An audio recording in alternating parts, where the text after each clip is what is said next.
Assalamualaikum warahmatullahi wabarakatuh. Perkenalkan, nama saya Nabila Reski Pramaswari dari Prodi Manajemen B Sore.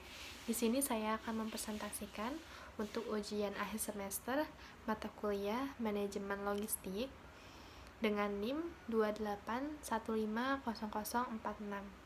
dengan dosen pengampu Manajemen Logistik yaitu Ibu Wina Sari Kusumaning Tias, SIP SEMM. Yang pertama, saya akan menjelaskan kebijaksanaan dan perencanaan logistik dalam sistem informasi manajemen logistik. Informasi adalah kunci penting dalam kelancaran logistik dan rantai pasok, sebab informasi mendukung manajemen untuk membuat keputusan dengan lingkup luas serta mampu mencakup berbagai fungsi dalam perusahaan. Seorang manajer bisa membuat strategi dengan mempertimbangkan semua faktor yang mempengaruhi rantai pasok, dan tidak hanya faktor yang berhubungan secara langsung pada fungsi rantai pasok perusahaannya semata. Komponen dasar dan disesuaikan dengan langkah-langkah rantai pasok. 1. Informasi pemasok. Apa produk yang dibeli, berapa harga, berapa lama, dan dikirim kemana. Informasi pemasok juga meliputi status pemesanan, modifikasi, dan cara pembayaran. 2. Informasi manufaktur. Produk yang dapat dibuat, berupa jumlahnya, dengan fasilitas apa, berapa lama, berapa trade-off-nya, berapa biayanya, dan berapa ukuran lotnya. 3. Informasi distribusi dan retail. Apa produk yang harus diangkut dan kemana, berapa jumlahnya, dan dengan mode apa, berapa harganya, berapa yang disimpan pada setiap tempat, dan berapa lama. 4. Informasi permintaan. Siapa yang membeli, berapa harga, dari mana, berapa jumlahnya. Informasi permintaan meliputi peramaian dan informasi permintaan distribusi. Lalu fungsi sistem informasi. Kemampuan dan analisis informasi untuk memacu pengambilan keputusan adalah sebuah kunci sukses logistik. Dan untuk mendukung keputusan rantai pasok yang efektif, informasi harus memiliki beberapa karakteristik berikut. Pertama, informasi harus akurat. Tanpa informasi yang jelas, sulit untuk mengambil keputusan yang baik. 2. Informasi harus bisa diakses setiap saat. Informasi yang akurat diperlukan, tapi harus di saat yang tepat. Jika informasi out of date, dapat dinyatakan bahwa perusahaan tidak mampu mengakses informasi. 3. Informasi harus tepat. Pengambilan keputusan memerlukan informasi yang bisa digunakan. Informasi yang tepat didapat dari pencatatan data yang tepat. Informasi harus berbagi. Sebuah rantai pasok dapat efektif jika semua pemangku kepentingan berbagi pandangan tentang informasi yang mereka gunakan untuk membantu keputusan bisnis. Lalu perencanaan dan isu logistik. Analisis konsumen ini memengaruhi strategi terhadap distribution mix, yaitu sebagai berikut. Besaran pasar memengaruhi fasilitas produksi dan perencanaan produksi, bagaimana tren penjualan atau diperkirakan dengan peramalan penjualan, sehingga dapat menentukan berapa banyak dan kapan barang diproduksi. 2. Besaran jumlah produksi dan perkiraan jumlah penjualan mempengaruhi jumlah inventory, safety stock, dan service level inventory yang paling optimal. Penyebaran lokasi penjualan mempengaruhi bagaimana sistem dan distribusi.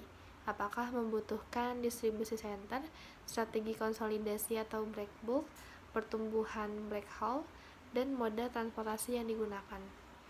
Pertimbangan juga apakah fasilitas, gedung distribution center, dan moda transportasi harus dimiliki sendiri oleh perusahaan atau menyewa atau memakai jasa pihak lain atau outsource. Lalu third party logistik atau 3PL. Keunggulan pelayanan yang disediakan oleh pihak 3PL adalah sebagai berikut.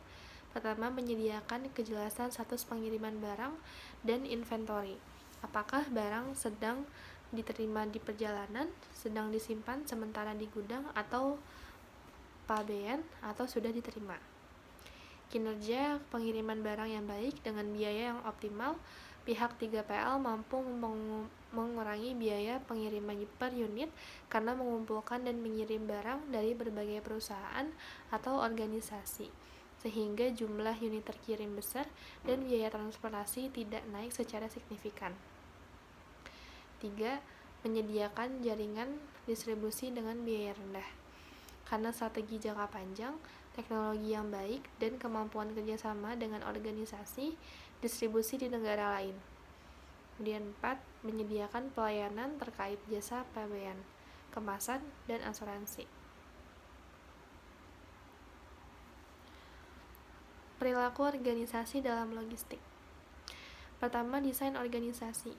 A. Manajemen logistik bersifat sentralisasi dalam struktur organisasi, menggambarkan apakah seorang pemimpin akan memberikan wewenangnya atau tidak. Para praktisi dan peneliti memandang bahwa sentralisasi merupakan kegiatan pengambilan keputusan dan kegiatan pengendalian. B. Manajemen logistik desentralisasi dapat dilakukan apabila dalam suatu organisasi mempunyai pabrik, perguruan tinggi yang mempunyai beberapa fakultas.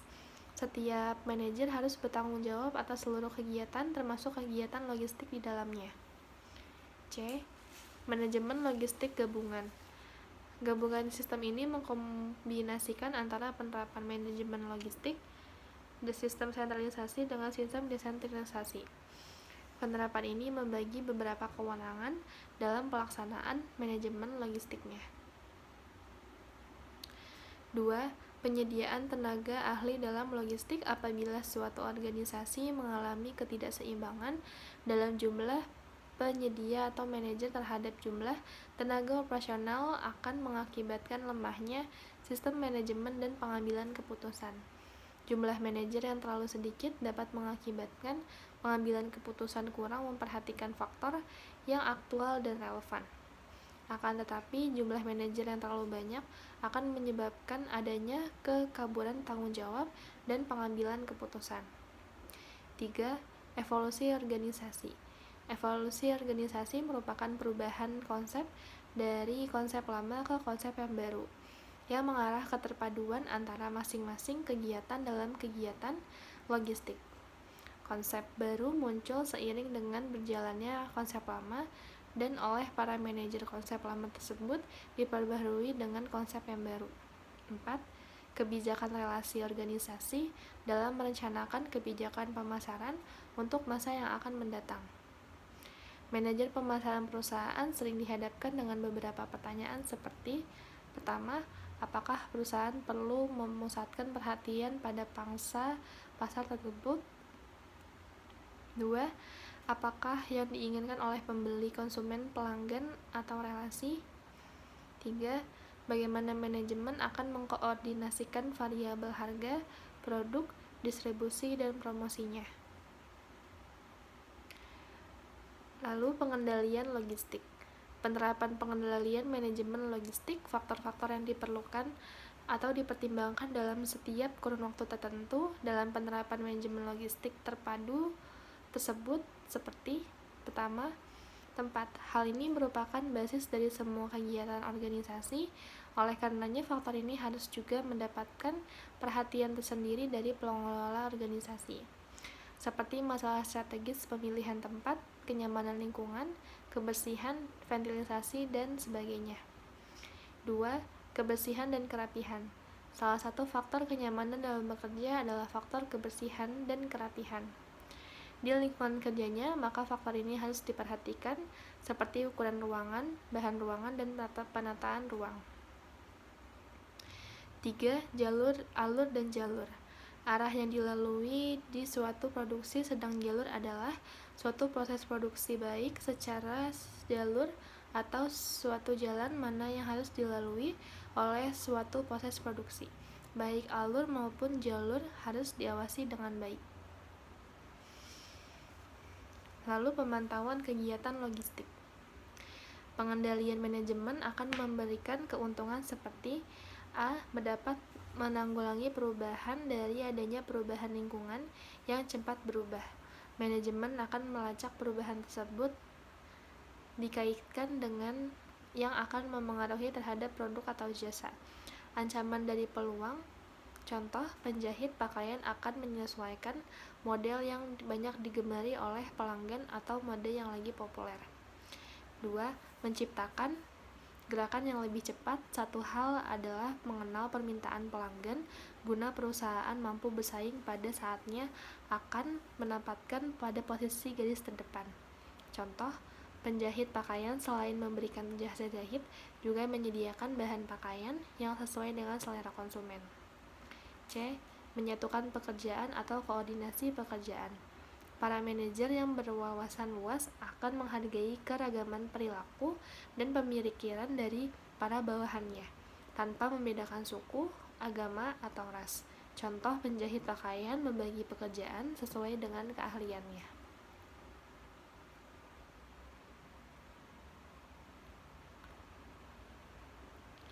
3. Inspeksi manajemen material. Salah satu tujuan pokok dari manajemen material adalah pemeliharaan mutu material atau bahan produksi. Mutu yang rendah menyebabkan dari kegagalan penyerahan pesanan pada waktu yang telah disepakati. Tanggung jawab inspeksi manajemen material atau bahan produk bertujuan memeriksa contoh atau sampel material maupun suku cadang yang lain untuk menjamin mutu yang telah ditetapkan. Inspeksi tersebut dapat dilakukan di pabrik penjual atau supplier atau pada saat material diterima di perusahaan. 4. Manajemen persediaan. Persediaan merupakan bagian utama dari modal kerja yang merupakan aktiva pada setiap saat mengalami perubahan. Pada dasarnya, persediaan meliputi 3 macam utama. Yang pertama, persediaan bahan mentah atau raw material inventory. B. Persediaan bahan setengah jadi atau work in process inventory. Yang ketiga, persediaan barang jadi atau finished good inventory. Administrasi dan organisasi dalam sistem logistik. Kinerja logistik cermin kemakmuran bangsa. Prestasi logistik dapat dilihat dari kualifikasi kualitatif dan kuantitatif. Kedua hal ini saling memberikan arti pentingnya suatu prestasi. Prestasi diri merupakan modal dasar dari prestasi kelompok. Prestasi kelompok merupakan modal dasar dari prestasi organisasi. Bersifat sebagai suatu sistem pengukuran atau pencapaian yang telah dicapai. Pengukuran prestasi secara kuantitatif ini meliputi 3 bidang utama, yaitu pertama, tingkat penggunaan dana dan dana tahun lalu. 2. Tingkat pengeluaran dibandingkan dengan jumlah anggaran. 3. Masalah pengelolaan dan dana permodalan. Sedangkan untuk pengukuran prestasi secara kualitatif merupakan 5 bidang, yaitu 1. Membantu pencapaian tingkat keuntungan secara umum atau profitabilitas. 2. Adanya efisiensi perusahaan pada posisi pasarnya. 3. Membantu tingkat produktivitas. Doing Business Index, kemudahan berbisnis atau Ease of Doing Business Index, adalah sebuah indeks yang dibuat oleh Bank Dunia. Peringkat yang tinggi menunjukkan regulasi untuk berbisnis yang lebih baik, biasanya lebih sederhana, dan kuatnya perlindungan atas hak milik. Penilaian empiris yang didanai Bank Dunia untuk membuktikan manfaat dari dibuatnya indeks ini menunjukkan bahwa efek dari perbaikan berbagai regulasi terhadap pertumbuhan ekonomi yang sangat besar. Daya saing, sedangkan dari daya saing competitiveness, Indonesia juga masih perlu berbenah karena masih pada peringkat bawah dibanding 3 negara-negara ASEAN yang lain dan hanya bisa mengukur Filipina. Peringkat Indonesia dalam 41, 2 Singapura, Malaysia 25, Thailand 34, dan Filipina 57. Strategi mempererat kerjasama dengan stakeholder atau stakeholder dipetakan pengaruh atau power dan kepentingan interest terhadap sebuah proyek. Power menunjukkan bagaimana stakeholder dapat memengaruhi keberlangsungan dan menentukan arah pembangunan proyek. Contoh, pemerintah Indonesia memiliki power yang tinggi, masyarakat Indonesia memiliki power yang rendah. Interest menunjukkan tingkat kepentingan dan ketertarikan stakeholder terhadap keberhasilan proyek. Rakyat Indonesia dan kalangan pengusaha dan memiliki interest yang tinggi karena hasil pembangunan suatu proyek yang memengaruhi kegiatan mereka. Sedangkan yang mempunyai interest rendah, mereka yang kegiatannya tidak terpengaruh oleh keberhasilan suatu proyek. Baik, terima kasih. Sekian presentasi dari saya, kurang lebih yang mohon maaf. Wabillahi taufiq wal hidayah. Wassalamualaikum warahmatullahi wabarakatuh.